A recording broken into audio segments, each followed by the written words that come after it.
ਕੀ ਸ਼੍ਰੀ ਅਕਾਲ ਤਖਤ ਸਾਹਿਬ ਦੇ ਕਾਰਜਕਾਰੀ ਜਥੇਦਾਰ ਗਿਆਨੀ ਹਰਪ੍ਰੀਤ ਸਿੰਘ ਦੇ ਬਾਰੇ ਛਿੜੀ ਹੋਈ ਚਰਚਾ ਸਿਰਫ ਇੱਕ ਮੀਡੀਆ ਟ੍ਰਾਇਲ ਹੈ ਜਾਂ ਫਿਰ ਜਥੇਦਾਰ ਸਾਹਿਬ ਨੂੰ ਹਟਾਏ ਜਾਣ ਦਾ ਸੱਚਮੁੱਚ ਸਮਾਂ ਆ ਗਿਆ।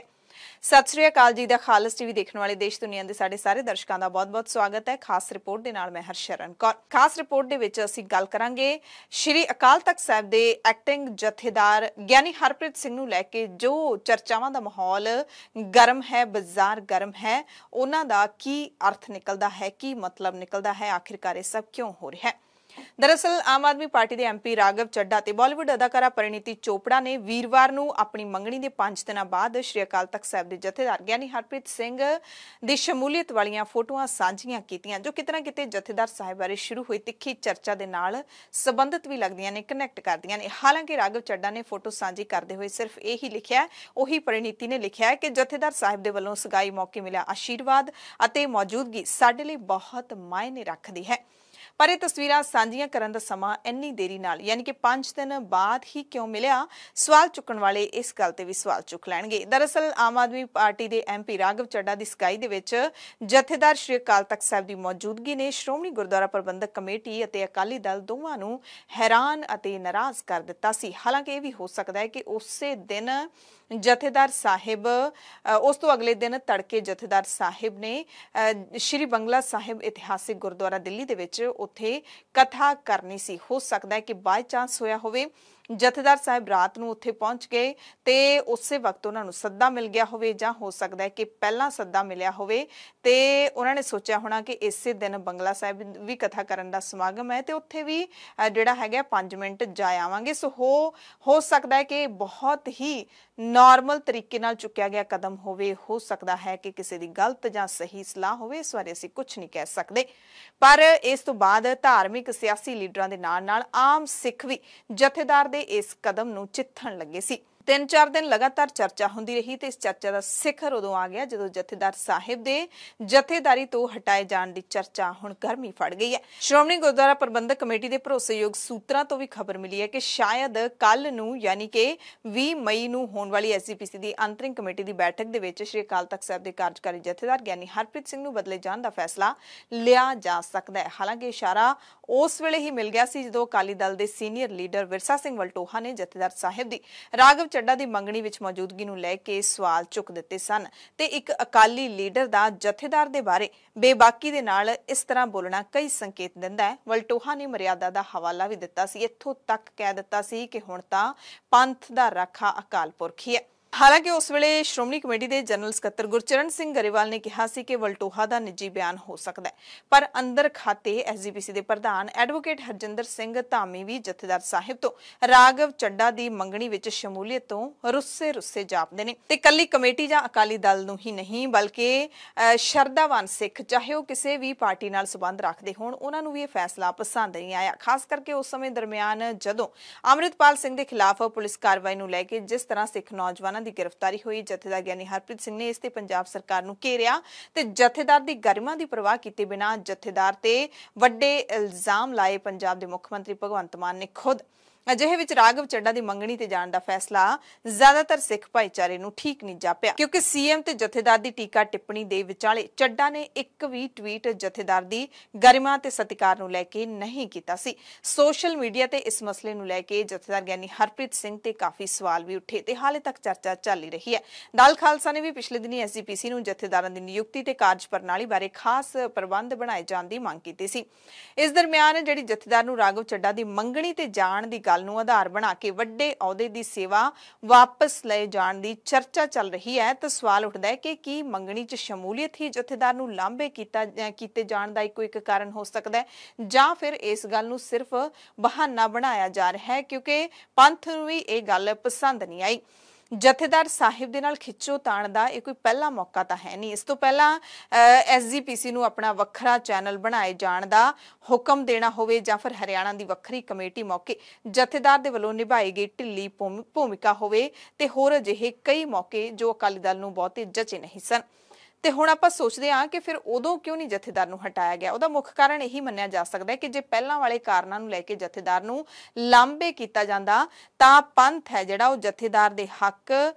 ਦੇ ਵਿੱਚ ਹੋ ਜਾਂਦਾ। ਅਕਾਲੀ ਦਲ ਦਾ ਧੱਕੇਸ਼ਾਹੀ ਦੇ ਨਾਲ ਲਿਆ ਗਿਆ ਫੈਸਲਾ ਸਮਝ ਕੇ ਤੇ ਅਕਾਲੀ ਦਲ ਦੀ ਹੋਰ ਮਿੱਟੀ ਪਲੀਤ ਹੋਣੀ ਸੀ। ਤੇ ਜੇ ਮੰਗਣੀ ਵਾਲੇ ਮਸਲੇ ਤੇ ਜਥੇਦਾਰ ਨੂੰ ਹੁਣ ਹਟਾਇਆ ਜਾਂਦਾ ਹੈ ਤਾਂ ਤਕਰੀਬਨ ਜ਼ਿਆਦਾਤਰ ਸਿੱਖ ਇਸ ਫੈਸਲੇ ਨੂੰ ਦਰੁਸਤ ਸਮਝਣਗੇ, ਕਿਉਂਕਿ ਇਸ ਵਕਤ ਸਿੱਖ ਭਾਈਚਾਰਾ ਜ਼ਿਆਦਾਤਰ ਗਿਣਤੀ ਦੇ ਵਿੱਚ ਜਥੇਦਾਰ ਦੇ ਇਸ ਕਦਮ ਤੋਂ ਨਾਰਾਜ਼ ਦਿਖਾਈ ਦੇ ਰਿਹਾ ਹੈ। ਹਾਲਾਂਕਿ ਜਥੇਦਾਰ ਸਾਹਿਬ ਨੂੰ ਹਟਾਉਣ ਦੀ ਮੰਗ ਵਿਆਪਕ ਪੱਧਰ ਤੇ ਨਹੀਂ ਉੱਠੀ, ਪਰ ਉਹਨਾਂ ਦੇ ਇਸ ਕਦਮ ਦਾ ਵਿਰੋਧ ਜ਼ਰੂਰ ਹੋ ਰਿਹਾ ਹੈ। ਤੇ ਜਥੇਦਾਰ ਸਾਹਿਬ ਨੂੰ ਬਦਲਣ ਦੀ ਚਰਚਾ ਦਰਮਿਆਨ ਸ਼੍ਰੀ ਅਕਾਲ ਤਖਤ ਸਾਹਿਬ ਦੇ ਨਵੇਂ ਜਥੇਦਾਰ ਵਜੋਂ 2-3 ਨਾਮ ਨੇ ਜਿਹੜੇ ਉਹ ਮੋਹਰੀ ਮੰਨੇ ਜਾ ਰਹੇ ਨੇ। ਕੇਸਗੜ੍ਹ ਸਾਹਿਬ ਦੇ ਮੌਜੂਦਾ ਜਥੇਦਾਰ ਗਿਆਨੀ ਰਘਬੀਰ ਸਿੰਘ ਦਾ ਨਾਮ ਸਾਹਮਣੇ ਆ ਰਿਹਾ ਹੈ। ਸ਼੍ਰੀ ਦਰਬਾਰ ਸਾਹਿਬ ਦੇ ਹੈੱਡ ਗ੍ਰੰਥੀ ਗਿਆਨੀ ਜਗਤਾਰ ਸਿੰਘ ਲੁਧਿਆਣਾ ਵਾਲਿਆਂ ਦਾ ਨਾਮ ਲਿਆ ਜਾ ਰਿਹਾ ਹੈ ਅਤੇ ਤਖਤ ਸ੍ਰੀ ਕੇਸਗੜ੍ਹ ਸਾਹਿਬ ਦੇ ਸਾਬਕਾ ਜਥੇਦਾਰ ਮਰਹੂਮ ਗਿਆਨੀ ਮੱਲ ਸਿੰਘ ਦੇ ਸਪੁੱਤਰ ਗਿਆਨੀ ਅਮਰਜੀਤ ਸਿੰਘ। ਤੇ ਇਹ ਵੀ ਹੋ ਸਕਦਾ ਹੈ ਕਿ ਬਿਲਕੁਲ ਹੀ ਇੱਕ ਨਵਾਂ ਚਿਹਰਾ ਇਸ ਵੱਡੇ ਅਹੁਦੇ ਤੇ ਬਿਰਾਜਮਾਨ ਕੀਤਾ ਜਾਵੇ ਜਿਸ ਬਾਰੇ ਕਦੇ ਕਿਸੇ ਨੇ ਸੋਚਿਆ ਵੀ ਨਾ ਹੋਵੇ।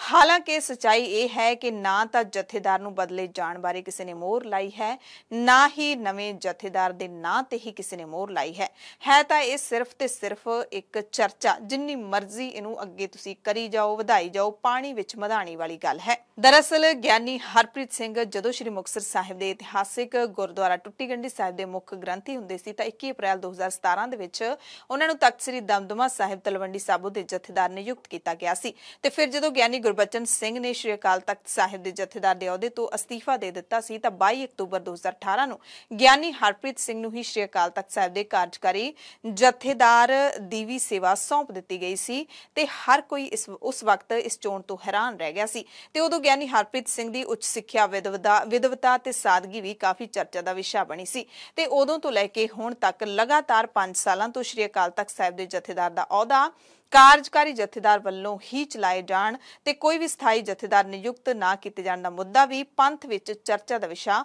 ਬਣਦਾ ਰਿਹਾ ਹੈ। ਤੇ ਇਸ ਗਰਮ ਚਰਚਾ ਦੇ ਦਰਮਿਆਨ ਅਕਾਲੀ ਦਲ ਤੋਂ ਬਾਗੀ ਹੋਏ ਐਸਜੀਪੀਸੀ ਮੈਂਬਰ ਕਰਨੈਲ ਸਿੰਘ ਪੰਜੋਲੀ ਨੇ ਵੀ ਤਿੱਖਾ ਪ੍ਰਤੀਕਰਮ ਦਿੰਦਿਆਂ ਕਿਹਾ ਕਿ ਅਕਾਲੀ ਦਲ ਦੇ ਪ੍ਰਧਾਨ ਸੁਖਬੀਰ ਸਿੰਘ ਬਾਦਲ ਅਕਾਲ ਤਖਤ ਸਾਹਿਬ ਤੋਂ ਆਪਣੇ ਗੁਨਾਹ ਮਾਫ ਕਰਵਾਉਣ ਦੇ ਲਈ ਜਥੇਦਾਰ ਦੀ ਧੌਣ ਤੇ ਗੋਡਾ ਰੱਖ ਰਹੇ ਨੇ। ਪੰਜੋਲੀ ਮੁਤਾਬਿਕ ਗਿਆਨੀ ਹਰਪ੍ਰੀਤ ਸਿੰਘ ਦਾ ਰਾਘਵ ਚੱਡੇ ਦੀ ਮੰਗਣੀ ਉੱਤੇ ਜਾਣ ਨਾਲੋਂ ਵੀ ਸੁਖਬੀਰ ਸਿੰਘ ਬਾਦਲ ਦੇ ਵੱਲੋਂ ਸੱਤਾ ਦੇ ਨਸ਼ੇ ਦੇ ਵਿੱਚ ਕੀਤੀਆਂ ਗਲਤੀਆਂ ਕਿਤੇ ਵੱਧ ਵੱਡੀਆਂ ਨੇ। ਉਹਨਾਂ ਮੰਗ ਕੀਤੀ ਕਿ ਗਿਆਨੀ ਹਰਪ੍ਰੀਤ ਸਿੰਘ ਨੂੰ ਸ਼੍ਰੀ ਅਕਾਲ ਤਖਤ ਸਾਹਿਬ ਦੇ ਜਥੇਦਾਰ ਦੀ ਪਦਵੀ ਤੋਂ ਸੇਵਾ ਮੁਕਤ ਕਰਨ ਤੋਂ ਪਹਿਲਾਂ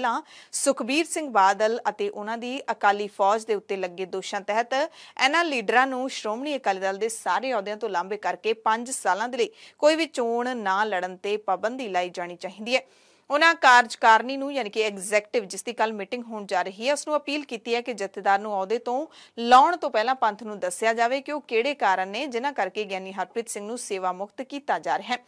ਤੇ ਐਸਜੀਪੀਸੀ ਮੈਂਬਰ ਹੋਣ ਦੇ ਨਾਤੇ ਕਰਨੈਲ ਸਿੰਘ ਪੰਜੋਲੀ ਦਾ ਇਹ ਬਿਆਨ ਕਿਤੇ ਨਾ ਕਿਤੇ ਸਪਸ਼ਟ ਕਰਦਾ ਹੈ ਕਿ ਕੱਲ ਦੀ ਬੈਠਕ ਦੇ ਵਿੱਚ ਜਥੇਦਾਰ ਸਾਹਿਬ ਦੇ ਮੁੱਦੇ ਬਾਰੇ ਚਰਚਾ ਤਾਂ ਜ਼ਰੂਰ ਹੋਵੇਗੀ। ਉਧਰ ਐਸਜੀਪੀਸੀ ਦੇ ਸ਼੍ਰੀ ਫਤਿਹਗੜ੍ਹ ਸਾਹਿਬ ਤੋਂ ਮੈਂਬਰ ਤੇ ਐਗਜ਼ੀਕਟਿਵ ਦੇ ਮੈਂਬਰ ਭਾਈ ਗੁਰਪ੍ਰੀਤ ਸਿੰਘ ਰੰਧਾਵਾ ਨੇ ਵੀ ਕੱਲ ਹੋਣ ਵਾਲੀ ਬੈਠਕ 'ਚ ਇਹ ਮੁੱਦਾ ਵਿਚਾਰੇ ਜਾਣ ਦੇ ਸੰਕੇਤ ਦਿੱਤੇ ਨੇ। ਰੰਧਾਵਾ ਵਿਰੋਧੀ ਧੜੇ ਦੇ ਮੈਂਬਰ ਨੇ ਤੇ ਦੂਸਰੀ ਧਿਰ ਜਥੇਦਾਰ ਨੂੰ ਹਟਾਏ ਜਾਣ ਨਾਲ ਸਹਿਮਤ ਹੋਵੇਗੀ ਜਾਂ ਫਿਰ ਕੋਈ ਹੋਰ ਮੰਗ ਰੱਖੇਗੀ, ਇਹ ਦੇਖਣਾ ਵੀ ਕਾਫੀ ਦਿਲਚਸਪ ਰਹੇਗਾ। ਪੰਜਾਬੀ ਪੱਤਰਕਾਰ ਤਲਵਿੰਦਰ ਸਿੰਘ ਬੁੱਟਰ ਦੇ ਮੁਤਾਬਿਕ ਜਥੇਦਾਰ ਗਿਆਨੀ ਹਰਪ੍ਰੀਤ ਸਿੰਘ ਦਾ ਰਾਘਵ ਚੱਡਾ ਦੀ ਮੰਗਣੀ ਦੇ ਵਿੱਚ ਜਾਣਾ ਪੰਥਕ ਵਿਚਾਰ ਚਰਚਾ ਦਾ ਵਿਸ਼ਾ ਤਾਂ ਜ਼ਰੂਰ ਹੈ, ਪਰ ਇੰਨੇ ਵੱਡੇ ਮੀਡੀਆ ਟ੍ਰਾਇਲ ਦਾ ਮੁੱਦਾ ਬਿਲਕੁਲ ਨਹੀਂ ਹੈ ਜਿਵੇਂ ਇਸ ਨੂੰ ਪਿਛਲੇ ਕਈ ਦਿਨਾਂ ਤੋਂ ਪੇਸ਼ ਕੀਤਾ ਜਾ ਰਿਹਾ ਹੈ। ਕਹਿੰਦੇ ਅਜਿਹਾ ਲੱਗਦਾ ਹੈ ਸਾਰਾ ਕੁਝ ਪੰਥਕ ਖੇਤਰ ਦੇ ਵਿੱਚ ਬੇਚੈਨੀ ਤੇ ਭੰਬਲ ਭੂਸਾ ਵਧਾਉਣ ਤੇ ਸਿੱਖ ਸੰਸਥਾਵਾਂ ਦੇ ਵਿੱਚ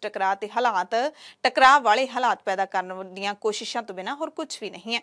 ਜਥੇਦਾਰ ਦੇ ਨਾਲ ਨੇੜਤਾ ਰੱਖਣ ਵਾਲੇ ਤਲਵਿੰਦਰ ਸਿੰਘ ਮੁਤਾਬਿਕ ਜੇ 20 ਮਈ ਨੂੰ ਸ਼੍ਰੀ ਅਕਾਲ ਤਖਤ ਸਾਹਿਬ ਦਾ ਕੋਈ ਸਥਾਈ ਜਥੇਦਾਰ ਨਿਯੁਕਤ ਹੁੰਦਾ ਵੀ ਹੈ ਤਾਂ ਸੰਭਾਵਨਾ ਹੈ ਕਿ ਇਹਦੇ ਵਿੱਚ ਗਿਆਨੀ ਹਰਪ੍ਰੀਤ ਸਿੰਘ ਦੀ ਇੱਛਾ ਜ਼ਰੂਰ ਜਾਣੀ ਜਾਵੇਗੀ, ਪਰ ਇਹਨਾਂ ਦੀ ਜਾਣਕਾਰੀ ਮੁਤਾਬਿਕ ਜਥੇਦਾਰ ਸਾਹਿਬ ਸ਼੍ਰੀ ਅਕਾਲ ਤਖਤ ਸਾਹਿਬ ਦੇ ਜਥੇਦਾਰ ਦੀ ਬਜਾਏ ਤਖਤ ਸ੍ਰੀ ਦਮਦਮਾ ਸਾਹਿਬ ਦੇ ਜਥੇਦਾਰ ਵਜੋਂ ਸੇਵਾ ਨੂੰ ਤਰਜੀਹ ਦੇਣਗੇ, ਕਿਉਂਕਿ ਉਹਨਾਂ ਦੀ ਪੱਕੀ ਰਿਹਾਇਸ਼ ਵੀ ਤਲਵੰਡੀ ਸਾਬੋ ਹੈ ਤੇ ਅਗਲੇ ਸਮੇਂ ਦੌਰਾਨ ਲਿਖਣ ਦੇ ਕਾਰਜਾਂ ਨੂੰ ਸਮਾਂ ਦੇਣ ਦੇ ਲਈ ਉਹ ਫੁਰਸਤ ਵਾਲਾ ਮਾਹੌਲ ਵੀ ਚਾਹੁੰਣਗੇ। ਇਸੇ ਤਰ੍ਹਾਂ ਪੱਤਰਕਾਰ ਹਰਪ੍ਰੀਤ ਸਿੰਘ ਕੱਲ ਨੂੰ ਸਵਾਲ ਚੁੱਕਦੇ ਨੇ ਕਿ ਜੇ ਜਥੇਦਾਰ ਹਰਪ੍ਰੀਤ ਸਿੰਘ ਨੂੰ ਬਦਲਿਆ ਗਿਆ ਤਾਂ ਕੀ ਜਥੇਦਾਰ ਤੋਂ ਬਾਅਦ ਅਕਾਲੀ ਦਲ ਵੀ ਆਪਣੇ ਪ੍ਰਧਾਨ ਨੂੰ ਬਦਲੇਗਾ? ਗਿਆਨੀ ਹਰਪ੍ਰੀਤ ਸਿੰਘ ਨੂੰ ਜਦੋਂ ਕਹਿੰਦੇ ਸ਼੍ਰੀ ਅਕਾਲ ਤਖਤ ਸਾਹਿਬ ਦਾ ਕਾਰਜਕਾਰੀ ਜਥੇਦਾਰ ਬਣਾਇਆ ਗਿਆ ਸੀ ਤਾਂ ਅਕਾਲ ਤਖਤ ਦੇ ਜਥੇਦਾਰ ਦਾ ਵਕਾਰ ਇਸ ਹੱਦ ਤੱਕ ਡਿੱਗ ਚੁੱਕਿਆ ਸੀ ਕਿ ਸਾਬਕਾ ਜਥੇਦਾਰ ਗਿਆਨੀ ਗੁਰਬਚਨ ਸਿੰਘ ਦੇ ਪੁਤਲੇ ਤੱਕ ਸਾੜੇ ਜਾ ਰਹੇ ਸੀ। ਕਹਿੰਦੇ ਗਿਆਨੀ ਹਰਪ੍ਰੀਤ ਸਿੰਘ ਨੇ ਥੋੜੇ ਸਮੇਂ ਵਿੱਚ ਹੀ ਵਕਾਰ ਬਹਾਲ ਕੀਤਾ ਤੇ ਬਾਦਲ ਵਿਰੋਧੀ ਧਿਰਾਂ ਵੀ ਲਗਭਗ ਇੱਕ ਦਹਾਕੇ ਬਾਅਦ ਦੁਬਾਰਾ ਸ਼੍ਰੀ ਅਕਾਲ ਤਖਤ ਸਾਹਿਬ ਤੇ ਮਸਲੇ ਲੈ ਕੇ ਪਹੁੰਚਣ ਲੱਗੀਆਂ। ਕਹਿੰਦੇ ਗਿਆਨੀ ਹਰਪ੍ਰੀਤ ਸਿੰਘ ਦੇ ਵਿੱਚ ਕਮੀਆਂ ਜ਼ਰੂਰ ਹੋਣਗੀਆਂ ਪਰ ਉਹਨਾਂ ਨੂੰ ਅਕਾਲ ਤਖਤ ਸਾਹਿਬ ਦੀ ਮਹੱਤਤਾ ਤੇ ਸਿਧਾਂਤ ਬਾਰੇ ਬਹੁਤ ਸਪਸ਼ਟਤਾ ਹੈ। ਦੂਸਰੇ ਪਾਸੇ ਕਹਿੰਦੇ ਉਹਨਾਂ ਦੀ ਆਲੋਚਨਾ ਦਾ ਇਹੀ ਕਾਰਨ ਹੈ ਕਿ ਉਹ ਕਦੇ-ਕਦੇ ਅਕਾਲੀ ਦਲ ਬਾਦਲ ਪੱਖੀ ਬਿਆਨ ਦੇ ਜਾਂਦੇ ਨੇ ਪਰ ਸ਼ਾਇਦ ਜਥੇਦਾਰ ਉਹ ਨਹੀਂ ਕਰ ਸਕੇ ਜੋ ਅਕਾਲੀ ਦਲ ਦੀ ਉਹ ਧਿਰ ਚਾਹੁੰਦੀ ਸੀ ਜਿਸ ਧਿਰ ਨੇ ਸਿਰਸੇ ਵਾਲੇ ਸਾਧ ਨੂੰ ਅਕਾਲ ਤਖਤ ਤੋਂ ਮਾਫੀ ਦਿਵਾਈ ਸੀ। ਸੋ ਇਹ ਸਾਰੀ ਚਰਚਾ ਸੋਸ਼ਲ ਮੀਡੀਆ ਤੇ ਚੱਲ ਰਹੀ ਹੈ। ਇਸ ਸਭ ਦੇ ਦਰਮਿਆਨ ਦੁਬਾਰਾ ਉਸ ਮੁੱਦੇ ਵੱਲ ਮੁੜੀਏ ਤਾਂ ਕੁਝ ਸਵਾਲ ਮਨ ਦੇ ਵਿੱਚ ਉੱਠਦੇ ਨੇ ਜਿਹੜੇ ਮੁੱਦੇ ਤੋਂ ਇਹ ਸਾਰਾ ਕੁਝ ਸ਼ੁਰੂ ਹੋਇਆ ਹੈ। ਰਾਘਵ ਚੱਡਾ ਦੀ ਮੰਗਣੀ ਦੇ ਵਿੱਚ ਜਾਣ ਤੋਂ ਬਾਅਦ ਸਵਾਲ ਉੱਠਦਾ ਹੈ ਕਿ ਕੀ ਜਥੇਦਾਰ ਦਾ ਮੰਗਣੀ ਸਮਾਗਮ ਦੇ ਵਿੱਚ ਜਾਣਾ ਬਹੁਤ ਜ਼ਰੂਰੀ ਸੀ ਜਦਕਿ ਸ਼੍ਰੀ ਅਕਾਲ ਤਖਤ ਸਾਹਿਬ ਦੇ ਜਥੇਦਾਰ ਆਪਣੇ ਅਹੁਦੇ ਦੀ ਗਰਿਮਾ ਦੇ ਮੁਤਾਬਿਕ ਆਪਣੀ ਹੈਸੀਅਤ ਦੇ ਮੁਤਾਬਿਕ ਆਪਣੇ ਕਿਸੇ ਨੁਮਾਇੰਦੇ ਦੇ ਹੱਥ ਜੋੜੀ ਨੂੰ ਸ਼ਗਨ ਵੀ ਭਿਜਵਾ ਸਕਦੇ ਸੀ। ਸੀਐਮ ਅਰਵਿੰਦ ਕੇਜਰੀਵਾਲ ਅਤੇ ਭਗਵੰਤ ਮਾਨ ਵੀ ਇਸ ਮੰਗਣੀ ਸਮਾਗਮ ਦੇ ਵਿੱਚ ਪਹੁੰਚੇ ਸਨ ਤੇ ਉਹਨਾਂ ਦੀ ਕਾਰ ਵਾਂਗੂ ਜਥੇਦਾਰ ਦੀ ਕਾਰ ਨੂੰ ਅੰਦਰ ਕਿਉਂ ਨਹੀਂ ਜਾਣ ਦਿੱਤਾ ਗਿਆ। ਜਥੇਦਾਰ ਸਾਹਿਬ ਦੇ ਨਾਲ ਸੁਰੱਖਿਆ ਮੁਲਾਜ਼ਮ ਜਾਂ ਫਿਰ ਉਹਨਾਂ ਦੇ ਨਾਲ ਜੋ ਐਸਜੀਪੀਸੀ ਦੇ ਮੁਲਾਜ਼ਮ ਹਮੇਸ਼ਾ ਮੌਜੂਦ ਹੁੰਦੇ ਨੇ ਉਹ ਉਸ ਵਕਤ ਮੌਜੂਦ ਕਿਉਂ ਨਹੀਂ ਸਨ। ਇਹ ਸਾਰੇ ਜਿਹੜੇ ਸਵਾਲ ਹੋਰ ਵੀ ਬਹੁਤ ਸਾਰੇ ਉੱਠਦੇ ਨੇ ਪਰ ਇਹ ਕੁਝ ਖਾਸ ਸਵਾਲ ਨੇ। ਖੈਰ ਜੇ ਜਥੇਦਾਰ ਨੂੰ ਬਦਲੇ ਜਾਣ ਦੀ ਚਰਚਾ ਸੱਚ ਸਾਬਿਤ ਹੋਈ ਤਾਂ ਨਵੇਂ ਜਥੇਦਾਰ ਦੀ ਚੋਣ ਅਕਾਲੀ ਦਲ ਤੇ ਐਸਜੀਪੀਸੀ ਦੇ ਲਈ ਵੀ ਕੋਈ ਸੌਖੀ ਗੱਲ ਨਹੀਂ ਹੋਵੇਗੀ ਕਿਉਂਕਿ ਪੰਥ ਸਿੱਖਾਂ ਦੀ ਸਭ ਤੋਂ ਵੱਡੀ ਸੰਸਥਾ ਸ਼੍ਰੀ ਅਕਾਲ ਤਖਤ ਸਾਹਿਬ ਤੇ ਕਠਪੁਤਲੀ ਜਥੇਦਾਰ ਕਦੇ ਵੀ ਨਹੀਂ ਚਾਹੁੰਦਾ। ਸਿੱਖ ਕੌਮ ਦੀ ਇੱਕੋ ਇੱਕ ਮੰਗ ਤੇ ਇੱਕੋ ਇੱਕ ਚਾਹ ਹੈ ਕਿ ਸ਼੍ਰੀ ਅਕਾਲ ਤਖਤ ਸਾਹਿਬ ਦੀ ਆਜ਼ਾਦਾਨਾ ਹੋਂਦ ਹਸਤੀ ਮੁੜ ਤੋਂ ਕਾਇਮ ਹੋਵੇ ਤੇ ਅਜਿਹਾ ਤਾਂ ਹੀ ਹੋ ਸਕਦਾ ਹੈ ਜੇ ਸ਼੍ਰੀ ਅਕਾਲ ਤਖਤ ਸਾਹਿਬ ਤੇ ਅਕਾਲੀ ਫੂਲਾ ਸਿੰਘ ਵਰਗੇ ਜਥੇਦਾਰ ਬਿਰਾਜਮਾਨ ਹੋਣਗੇ ਕਿਉਂਕਿ ਅਕਾਲ ਤਖਤ ਸਾਹਿਬ 6ਵੇਂ ਪਾਤਸ਼ਾਹ ਗੁਰੂ ਹਰਗੋਬਿੰਦ ਸਾਹਿਬ ਨੇ ਉਸ ਅਕਾਲ ਪੁਰਖ ਦੇ ਤਖਤ ਵਜੋਂ ਸਾਜਿਆ ਸੀ ਜਿਹੜਾ ਸਦੀਵੀ ਹੈ, ਜਿਹੜਾ ਜਿਸ ਤੇ ਕਿਸੇ ਵੀ ਦੁਨਿਆਵੀ ਬਾਦਸ਼ਾਹ ਦਾ ਹੁਕਮ ਨਹੀਂ ਚੱਲ ਸਕਦਾ। ਸੋ ਦੇਖਦੇ ਹਾਂ ਕੱਲ ਦੀ ਐਗਜ਼ੀਕਿਊਟਿਵ ਮੀਟਿੰਗ ਦੇ ਵਿੱਚ ਕੀ ਹੁੰਦਾ ਹੈ ਜਾਂ ਫਿਰ ਇਹ ਸਾਰਾ ਜਿਹੜਾ ਮਸਲਾ ਹੈ ਉਹ ਪਾਣੀ ਵਿੱਚ ਮਧਾਣੀ ਵਾਲੀ ਗੱਲ ਬਣ ਕੇ ਰਹਿ ਜਾਊਗਾ। ਖਾਸ ਰਿਪੋਰਟ ਦੇਖਣ ਵਾਲੇ ਸਾਰੇ ਦਰਸ਼ਕਾਂ ਦਾ ਧੰਨਵਾਦ।